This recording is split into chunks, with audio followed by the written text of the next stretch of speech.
Usa ka manungdanon og manipayang buntag ng mga kaagraryo. Anihan usab kita alang sa lain nga mainit o kapusdanong paragisgot sa kape at balitang agraryo. Karong adlaw atong isgutan ang usa ka hinungdanong programa sa Department of Agrarian Reform kundar nga dunay direktang epekto sa kinabuhi sa atong mga agrarian reform beneficiaries o kinibang ARBs, ang Agrarian Reform Beneficiaries Development and Sustainability Program. Nahibalo ba mo nga di lang yuta ang ginahatag sa DAR? Doon usab sila yung support services nga nagasuporta sa ato mga ARBs aron masiguro nga mahimong manungtaron o produktibo ang ilang umahan. Mao nga sigurado nga daghan mong makatunan sa atong episode karong adlaw. Og siyempre, aron matagan kita og mas klaro og detalyadong kasayuran, kauban nato karon ang usa ka eksperto sa agrarian reform, ang Chief Agrarian Reform Program Officer Carpo Jan Gamad. Maayong buntag kanimo, Sir Jan. Mayong buntag usab kanimo kasama ang Imer ug sa tanan natong masinabtanon o buotang mga tigpaminaw labi na sa atong agrarian reform beneficiaries, mga mag-uuma o mga miyembro sa agrarian cooperatives nga nagpaningkamot alang sa mayong ani ug mas mauswagong panginabuhi. Malipay ako nga makiguban kaninyo karon aron hisgutan ang usa sa pinakamahinungdanong programa sa Department of Agrarian Reform, ang Agrarian Reform Beneficiaries Development and Sustainability Program or ARB-DSP. Nahibalo ka ba kasamang Imer nga daghan sa ato mga ARBs ang kanunay nagapangutana? Human namong madawat ang yuta unsay sunod? Kada usa ka nindot og importante nga pangutana. Kadili lang yuta ang ginahatag sa DAR, labaw pa niya na. Naghatag usab kita og suporta sa atong mga mag-uuma aron masiguro nga dili lang sila makaangkon og luna, kundi makabaton usab og kahibalo ug uban pang panginahanglan aron mapalambo kini.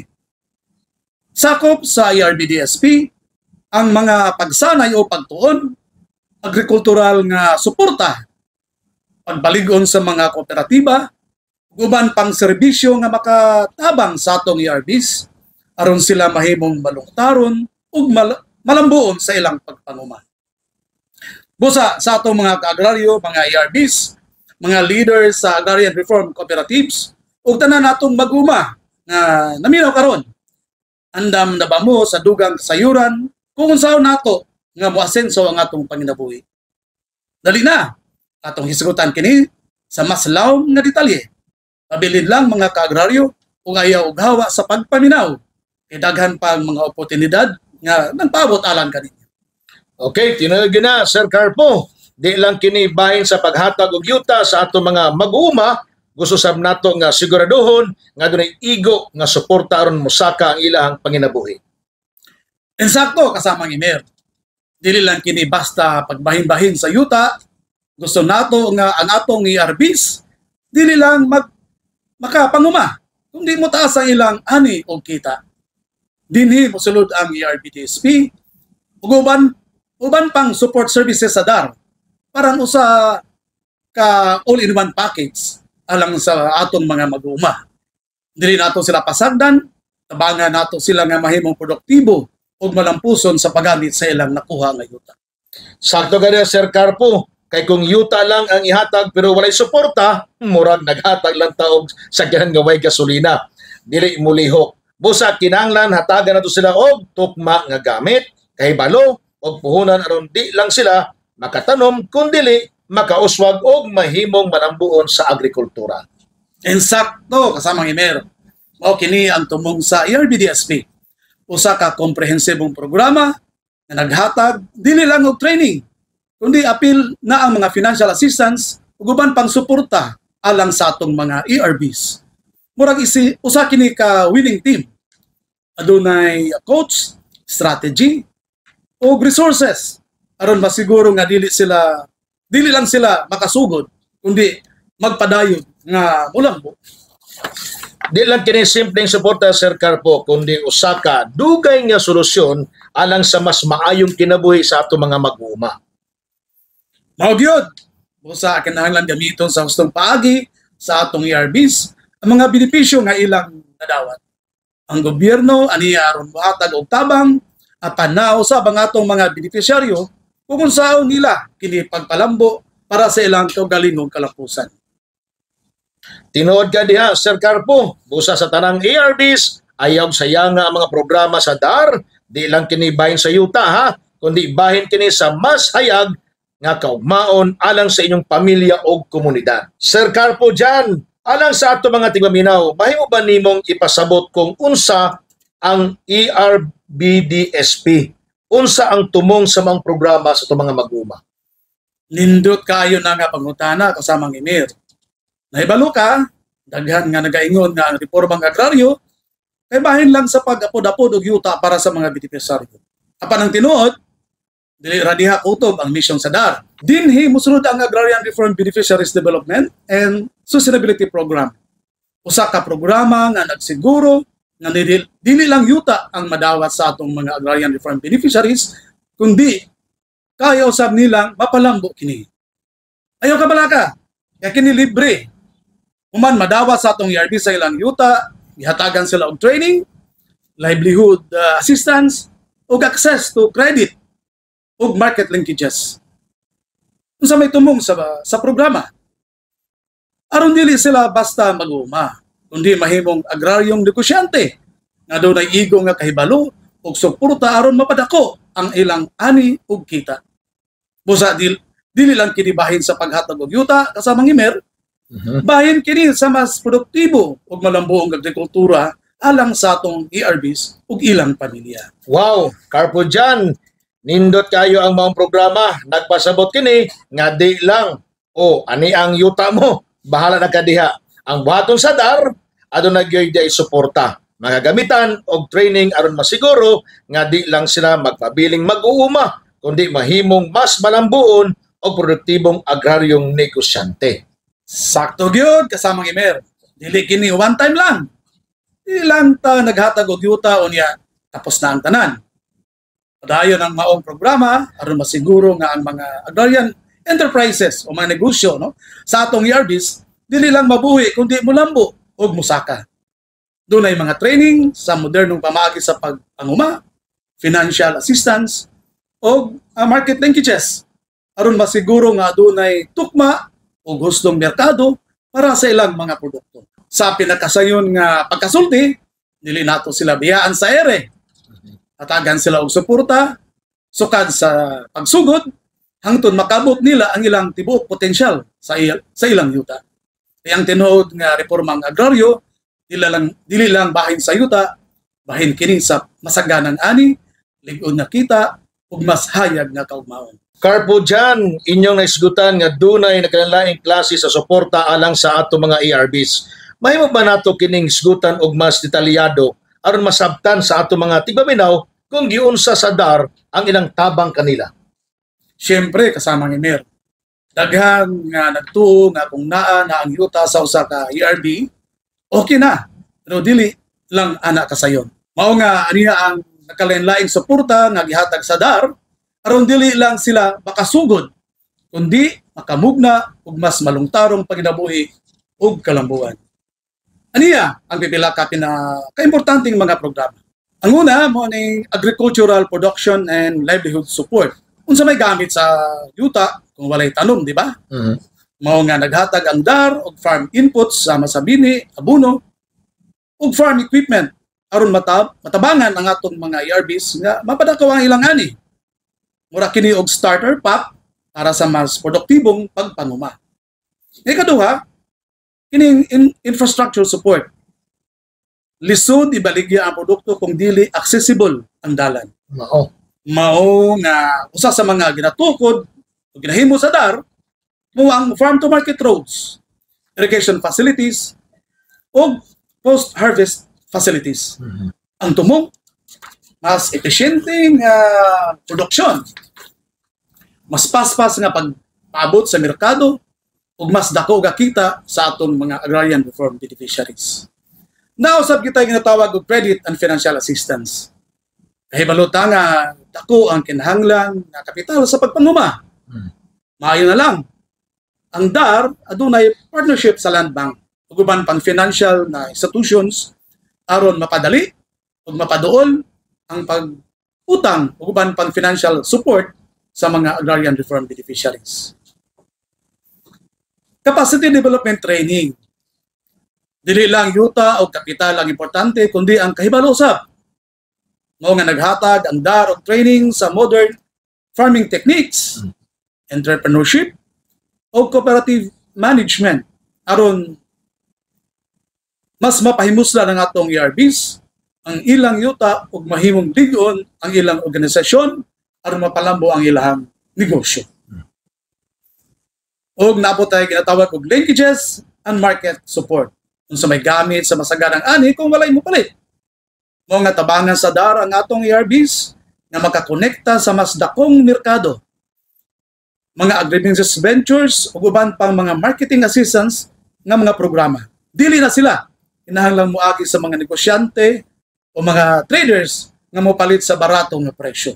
Okay. Wow, Carpo dyan, nindot kayo kini mga programa. Di lang di ay yuta ang gihatag sa DAR sa ato mga ERBs, kundi na doon ay klaro nga suporta, giya o daghang oportunidad. Aron masiguro nga di lang sila magkasaksakan o kinibang magkulang kung adunay lig-on o manambuong nga panginabuhian. Nagpasabot kini nga di lang kini formal nga pagpanghatag og yuta, kini usa ka long-term nga programa nga nagtinguha sa pagpalambo sa kinabuhi sa atong mga mag-uuma. Makapadasig yun ay paminawon kini. Carpo dyan, sa kadaghanan sa mga tabang, sigurado ko nga dagang ERBs ang mas ganahan pang mapalambo ang ilang yuta o makapahinam sa ilahang kaugmaon. Sakto ka diha kasamang Emer. Kaya ang reformang agraryo, di lang kinibahin sa paghatag og yuta. Mas lawom pa. Ang tumong nini mao ang rural development. Diin ang atong mga mag-uuma, dili lang tag-iya sa ilang yuta, kundi adunay lig-on nga suporta aron musaka ang ilang panginabuhian.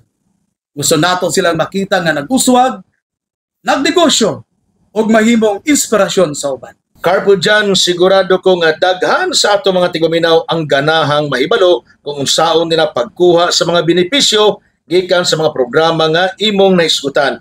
Unsa ilang angay buhaton sa dyan? Sayon ra kayo kasamang Emer. Kung gusto nila makadawat og suporta gikan sa DAR, aniya ang ilang angay nga hinumduman. Una, siguraduhong rehistrado sila isip Agrarian Reform Beneficiary.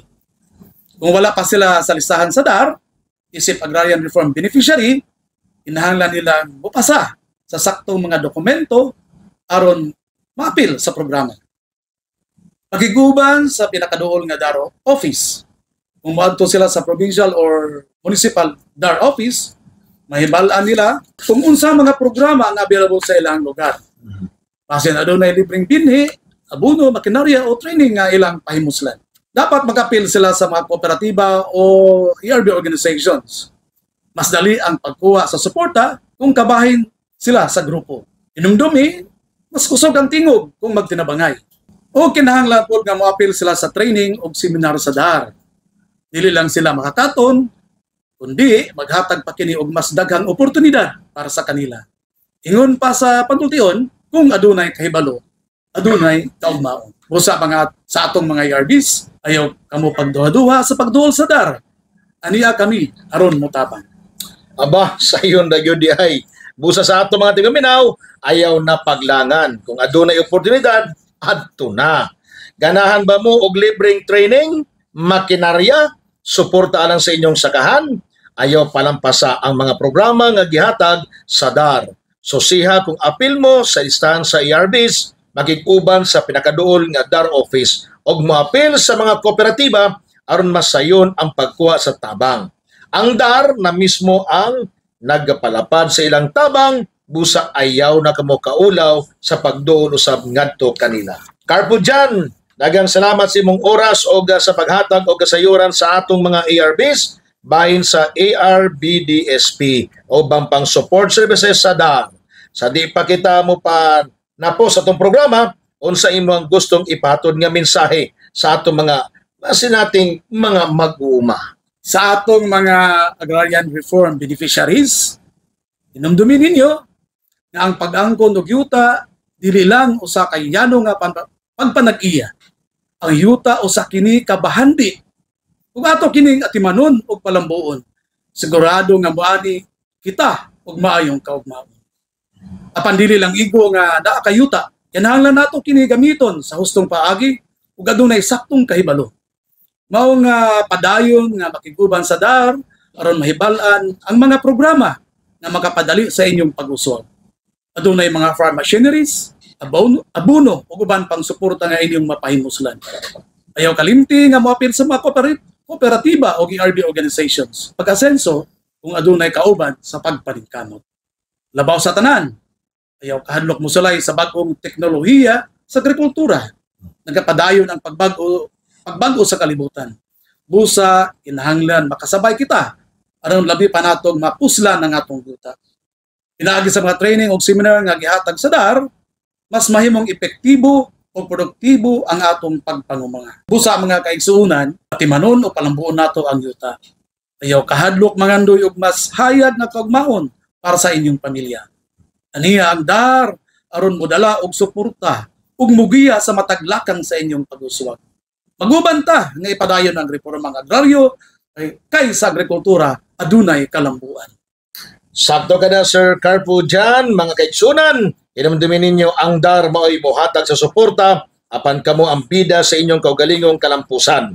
Ang umabot sa atong agrikultura, ana sa atong mga kamot, busa ayaw nato sayanga ang oportunidad. Kung dunay programa ang DAR nga makapadali sa inyong pag-uswag, gamita kini. Makig-uban sa pinakadoon nga DAR office. Ibaluah ang mga suporta nga inyong mapahimusdan og siguraduha nga moapil kamo sa mga training o seminar nga makapadugay sa inyong kahibalo. Ang agrikultura nagapadayon sa paglambo, busa dapat kita mosabay. Importante usab ang pagkahiusa, kung magkahusa kitang tanan, mas dali nato makabot ang ato mga pangandoy. Busa kung wala pa mo miyembro sa usa ka kooperatiba o ERB organization, karon na ang husto nga panahon aron mo apil. Di ilang kini maghatag og mas dali nga pag-access sa suporta, kundi magdala usab og mas lig-on nga panagiusa aron motubo ang inyong panguma. Mga kauban, ang kalampusan di lang basta moabot. Kini ginapaningkamutan o ginapamuhatan. Og samtang nagpaningkamot kamo, ani ang DAR aron motabang kaninyo. Busa ayaw sayangi ang oportunidad. Lihok na moapil og palambuon ang inyong panginabuhi. Daghang salamat usab, Carpo Jan Gamad, sa imong pagpaambit sa danong impormasyon ug siyempre sa ato mga tigpaminaw. Ulat-ulata ang sunod nga episode sa Kape at Balitang Agraryo, sama-sama kita nga makat-on, musulong og muuswag alang sa mas maayong kaugmaon sa atong mga mag-uuma.